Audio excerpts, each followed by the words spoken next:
Here's more information on conventional loans. Okay, let's move on to some highlights.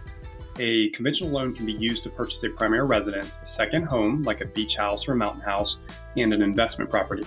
The minimum down payment requirement for a primary residence is 5%, unless you're a first-time home buyer at 3%, second home is 10%, and an investment property is 15%, although we usually recommend 25% because your interest rate will be far better. The loan terms that are available are 10 to 30-year fixed-rate mortgages, which can include a custom amortization, say, for example, a 23-year fixed mortgage. Also, adjustable rate mortgages are available.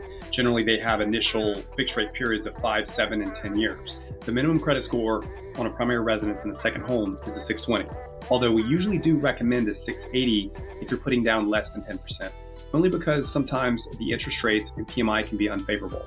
And on that note, PMI can be removed from a conventional loan, but I'll do a video on that later. Investment property's minimum credit score is a 660. The maximum debt to income ratio is 50%, but it will depend upon the strength of your file. Now, here are some delinquent credit guidelines to take into consideration. You can't have any bankruptcies filed in the last 4 years. And there's additional guidelines depending upon if it's Chapter 7 or Chapter 13. You cannot have a foreclosure in the last 7 years. You cannot have a deed in lieu or a short sale in the last 4 years. And any judgments or liens must be paid off prior to or at closing. You cannot have more than 2 30-day mortgage lates in the last 12 months.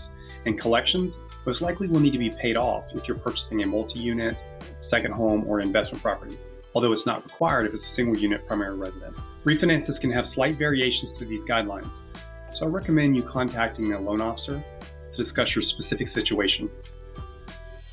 I hope you enjoyed this segment of Wes's Wisdom.